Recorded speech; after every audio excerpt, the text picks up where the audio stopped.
صحابہ آگے بڑھ کر رسول اللہ کی مبارک تھوک ایسے ہاتھوں پر لے رہے تھے، تیرے نزدیک تو پھر یہ بھی عجیب بن جائے گی کہ یہ کیا بات ہوئی جی، تھوک وہ لے رہے تھے، پھر تھوک وہ صاف نہیں کرتے تھے، ایسے کر کے منہ پر مر، تیرے نزدیک تو یہ بھی جرم بن جائے گا، یہ جی بڑا ایک مقدس مذہب ہے ہمارا دین، بڑی طہارت والا، تیرے نزدیک تو یہ بھی جرم بن جائے گا، لیکن تیرے نزدیک تو نے تو دین کو مانا ہی نہیں، تیرے نزدیک یہ جرم ہے۔ لیکن عروہ بن مسعود جب واپس گئے مشرکین مکہ کی طرف سے مذاکرات کر کے میدان حدیبیہ میں واپس گئے تو مشرکین مکہ نے کہا کیا خوشخبری لائے ہو، کیا حضور علیہ السلام حدیبیہ سے واپس چلے جائیں گے، کیا ہمارا مکہ بچ جائے گا فتح ہونے سے، کیا عرب کے اندر ہماری حکومتیں رہیں گی، یا رسول اللہ غالب آ جائیں گے؟ اس نے کہا نہ پوچھو، انہوں نے کہا کیا ہوا؟ انہوں نے کہا اے قوم واللہ لقد وفدت علی الملوک ووفدت علی قیصر وکسری والنجاشی واللہ ان رأیت ملکا قط یعظمہ اصحابہ ما یعظم اصحاب محمد محمدا۔ انہوں نے کہا کیا پوچھتے ہو، میں بڑے بڑے درباروں میں گیا، میں قیصر و کسریٰ کے دربار میں گیا، میں نجاشی کے دربار میں گیا، لیکن جو منظر میں نے محمد عربی کے دربار کا دیکھا میں نے کہیں نہیں دیکھا۔ اس نے کہا کیا دیکھا؟ انہوں نے کہا واللہ ان تنخم نخامتا الا وقد فی غف رجل منہم فدلک بها وجہہ وجلدہ۔ اس نے کہا میں نے دیکھا کہ جب نبی علیہ السلام مبارک تھوک زمین پر پھینکتے ہیں تو 1400 صحابہ ہاتھ لے کر دوڑ پڑتے ہیں، حضور یہاں پھینکے، حضور یہاں پھینکے، اور جب حضور تھوک مبارک پھینک دیتے ہیں پھر وہ اپنے ہاتھوں پہ مل کر اپنے منہ پر ملتے ہیں ایسے کر کے۔ وَإِذَا تَوَضَّأَ كَادُوا يَقْتَتِلُونَ عَلَى وُضُوئِهِ، جب رسول اللہ وضو فرماتے ہیں تو وضو کا پانے لینے کے لیے صحابہ ایسے دوڑتے ہیں، قریب ہے کہ ایک دوسرے کو قتل کر دے کہ یار زور کا تو نے لیا، اثر کا تو مجھے لینے دے کم از کم۔ وَمَا يُحِدُّونَ النَّظْرَ إِلَيْهِ تَعْظِيمًا لَهُ، فرمایا ایسے آنکھ اٹھا کر بھی حضور کی طرف نہیں دیکھتے، کہیں دیکھنا بھی بے ادبی نہ بن جائے۔ وَإِذَا أَمَرَهُمْ ابْتَدَرُوا أَمْرًا، حضور ایک کو حکم دیتے ہیں جاؤ جا کر یہ کام کر کے آؤ، 1400 صحابہ اس حکم کو بجا لانے کے لیے دوڑ پڑتے ہیں۔ تیرے نزدیک تو یہ عیب بن گیا، لیکن عروہ بن مسعود کے ایمان کا سبب بن گیا۔ یہ کیا باتیں لوگ کرتے ہیں، یہ باتیں کر کے تم کیا سمجھ سکتے ہو ناموس رسالت کا مسئلہ چھپ جائے گا یا امت اس میں مدانت کر جائے گی؟ نانا امت زندہ زاں کے ملت را حیات از عشق اوست اور برگو ساز کائنات از عشق اوست۔ اقبال کہتا ہے امت مسلمہ زندہ ہے، زندہ رہے گی، غالب ہے، اب کوئی بات نہیں، فرنگی را دل زیر نگی نیست، کیوں جی کوئی بات نہیں، یہ 4 دن امریکہ کر لے جو کرنا ہے۔ افغانستان کو لتاڑنے کے بعد ایک بندہ بھی اس کے قابو ایسا نہیں آیا جو کہے میرا ایمان لے لو مجھے پیسے دے دو، ایک بندہ بھی اس کے قابو میں نہیں آیا جو گوانتا نامو بے میں تم نے علماء کی داڑیاں مونڈ دی اور پتہ نہیں کیڑ پنجروں میں بند کیا جیسے حیوانوں کو بند کیا جاتا ہے، لیکن ان پنجروں میں وہ بند رہے، قرآن کی تلاوتیں وہاں بھی وہ کرتے رہے، اسلام کو وہاں بھی انہوں نام اقبال کہندہ فرنگی را دل زیر نگی نیست، اقبال کہندہ آج تک فرنگی ایک دل ہوتے قابو نہیں پا سکے، ملکتے تھا متائیو ملک است و دین است، انہیں کیا ہونا ملکاں تے قبضہ ضرور کیتا ہے لیکن دین تے قبضہ نہیں کر سکے۔ جتنا مرضی جہاں بھی کتنی پابندیاں لگی، مسجدوں کے سپیکر اترے، میلاد شریف پر پابندیاں لگی، ممتاز قادری تختہ دار پر لٹکا اور 1 لاکھ سے زیادہ بندے تحریک لبیک کے اندر چلے گئے، تو کیا لبیک کا نعرہ بند ہوا؟ نا، اب تو چوکوں میں تھوڑی دیر موٹر سائیکل بھی رکے تو کہتا ہے لبیک یا رسول اللہ۔ توجہ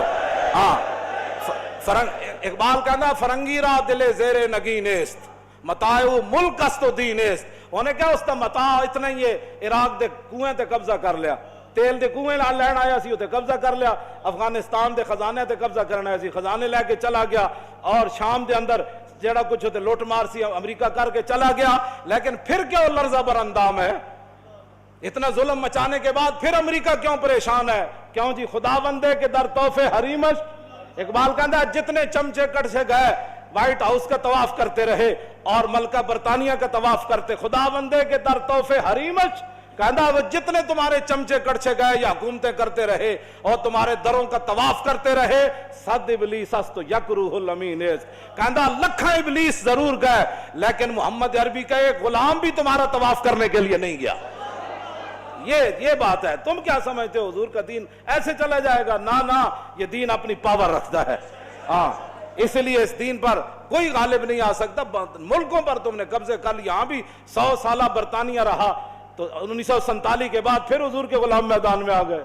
تم نے ہمارے کیا چھوڑا؟ یہاں تو کوئی چیز ہی نہیں چھوڑی, ہر چیز لوٹ کر لے گئے جناب, لائبریریاں لوٹ کر لے گئے, حسین و جمیل پتھر لے کر, وہ کوہ نور جو ہیرا بھی تم لوٹ کر لے گئے. تو کیا پھر وہ ہیرے کی وجہ سے تو ہماری عزت نہیں ہے نا؟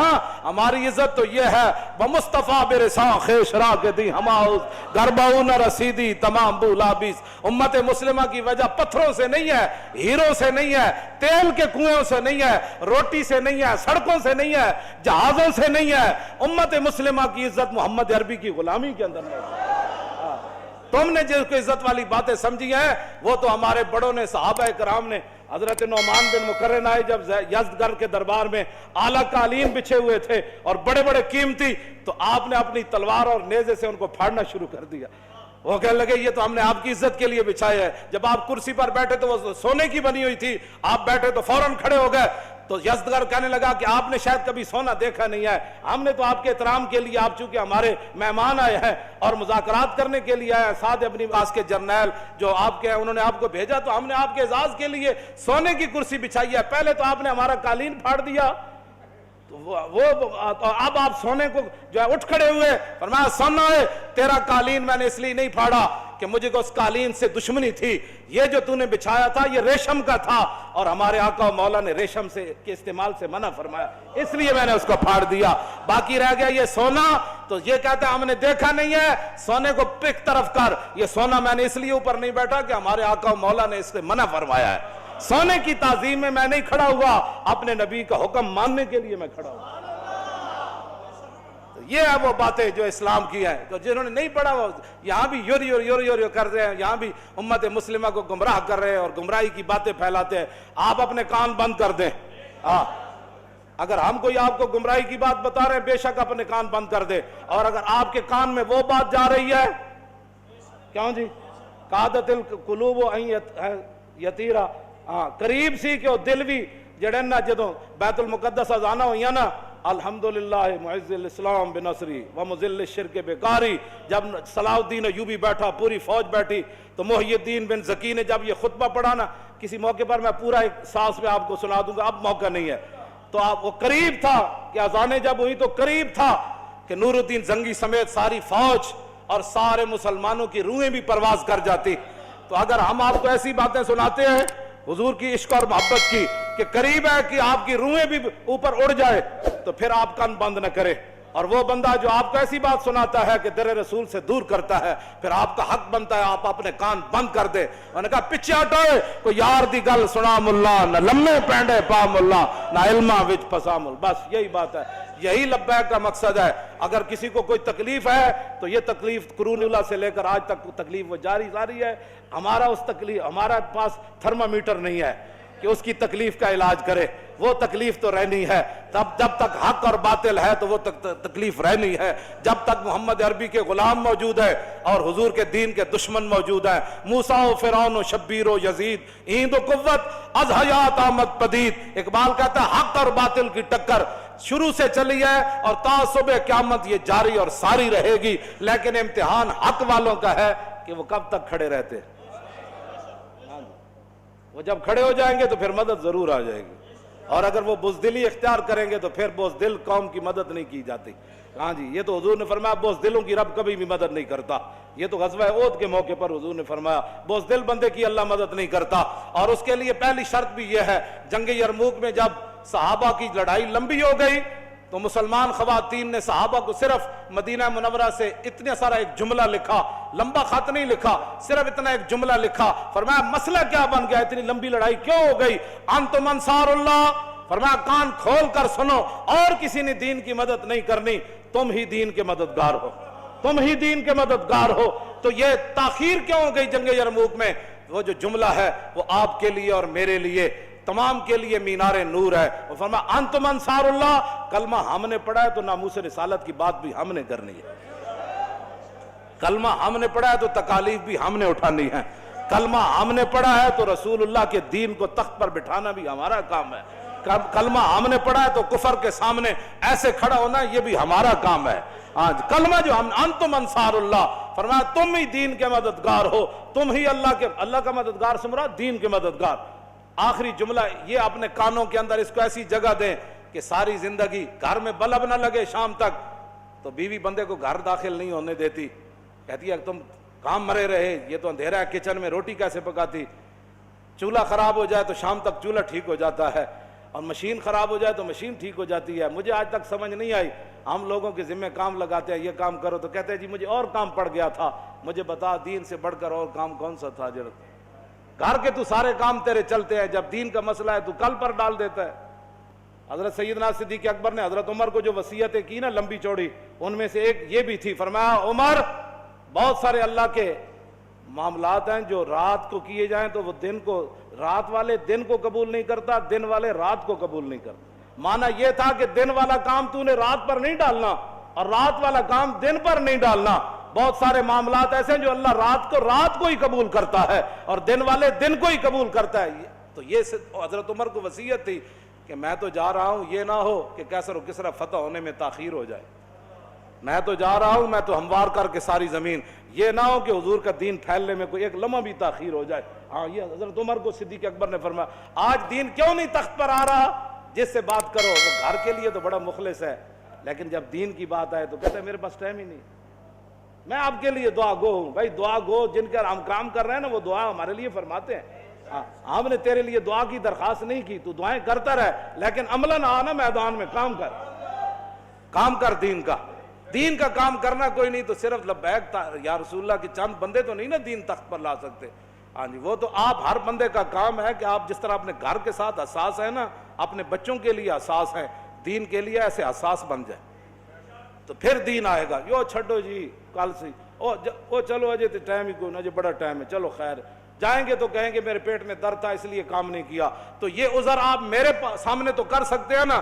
اقبال کہتا لرزم از تو شرم چو روزے شمار، پرصدت آب روئے روزگار، حرف حق حضرت ماں بردئی پس چرابا دیگرانہ سپردئی۔ اقبال کہتا ہے جب میں قیامت کا تصور کرتا ہوں تو پانی پانی ہو جاتا ہوں، لرزہ پر اندام جا ہو جاتا ہوں، کانپنا شروع کر دیتا ہوں۔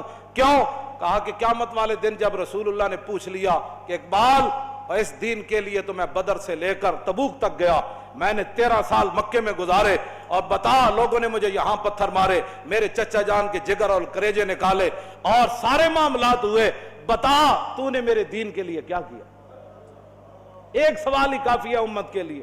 تو کیا کہے گا امتی؟ پھر کیا عذر کرے گا؟ ھذا یوم لا ینطقون ولا یوزرنہم فیاض۔ سورہ مرسلات کے اندر اللہ نے فرمایا وہ دن وہ ہوگا جس دن کسی کو بولنے کی اجازت نہیں ہوگی۔ ایسے تو لوگ بڑھ کر دیں نا، وہاں تو زبان پر مور لا دیجئے، اور ولا یوزن لہم فیعتذرون، اور یہ بھی اجازت نہیں ہوگی کہ بندہ معذرت کرے کہ نہیں جی میرے پیٹ میں بڑا درد تھا اس دن، معذرت بھی نہیں، بولنے کی بھی اجازت نہیں۔ بتاؤ پھر قیامت والے دن حضور کے سامنے کیسے پیشی ہوگی؟ اللہ کے سامنے اس دین تو اللہ نے اپنے حبیب کو عطا فرمایا، اس دین کے لیے کوئی کیا کر رہا ہے یہ مجھ سے سوال نہ کرے، اپنے آپ سے پوچھے کہ میں دین کے لیے کیا کر رہا ہوں، اور میں دین کے غداروں کے ساتھ کتنا بیٹھ کر دین کی مخالفت کرتا ہوں، اور میں دین کے غداروں کے ساتھ بیٹھ کر ناموس رسالت کر کیا بک بک کرتا ہوں۔ یہ ساری باتوں کا یہ آپ نہ کہیں کہ یہ تو لکھا جا رہا ہے نا، یہ اقرا کتابک کفا بنفسک الیوم علیک حسیبا، بس یہ کتاب ہی دی جائے گی، پڑھ لے، ہمیں بتانے کی ضرورت نہیں، تو خود پڑھ لے۔ آج اس دن سے ڈرو جس دن کتاب لیتے ہوئے بھی ووضع الکتاب فتر المجرمین مشفقین مما فی، جس دن مجرم ڈریں گے اوہ اس کے اندر تو لا یغادر صغیرۃ ولا کبیرۃ الا احصاها، وہ کہو اس میں تو چھوٹی سی چھوٹی چیز بھی لکھی ہوئی ہے، بڑی سے بڑی چیز بھی لکھی ہوئی ہے۔ تو اپنے آپ کو بدلو۔ یہ صرف تقریریں سننا کوئی مقصد نہیں ہے، حضور کے دین کو آگے لاؤ، آگے منہ آ گیا تو آگے کی طرف چلو، پیچھے کی طرف بس چلو۔ منہ آ گیا تو آگے کا سوچو کہ حضور کے دین کو ہم نے تخت پر کیسے لانا ہے۔ وہ جملہ پھر رہ گیا، وہ مکمل ہی ہو جائے، انتم انصار اللہ۔ کیا کہا جی؟ انتم انصار اللہ، تم ہو اللہ کے مددگار۔ صحابہ کو صحابیات نے خط لکھا مدینہ منورہ سے جنگ یرموک میں، فرمایا انتم انصار اللہ، تم ہو اللہ کے مددگار۔ کان کھول کے سنو، واللہ ینصر من نصرہ، اللہ اسی کی مدد کرتا ہے جو پہلے اللہ کی مدد کرتا ہے۔ معنی کیا ہے؟ جو پہلے میدان میں اترتا ہے مدد پھر اس کی آتی ہے، جو گھر میں سویا رہتا ہے اس کی مدد نہیں آتی۔ جو باتیں کرتا رہتا ہے اس کی مدد نہیں آتی، جو تقریریں کرتا رہتا ہے اس کی مدد نہیں آتی، جو منصوبہ بندیاں بناتا رہتا ہے اس کی مدد نہیں آتی۔ پہلے جو اللہ کی مدد کرے، واللہ ینصرو، پھر اللہ مدد حال میں بھی فرماتا ہے، پھر مستقبل میں۔ پہلی شرط ہے کہ نصرہ، ماضی میں کسی نے اللہ کی مدد کی ہو، اللہ کے دین کی مدد کی ہو۔ آؤ اس دنیا کی شرمندگی، قبر کی شرمندگی، حشر کی شرمندگی سے بچنے کے لیے دین کی مدد کرو، دین کے ساتھ کھڑے ہو جاؤ۔ حضور کی عزت ناموس کی بات سننی نہیں، بس کیا جو بات کرنے لگے انہوں نے کہا تاجدار ختم نبوت اور تاجدار ختم نبوت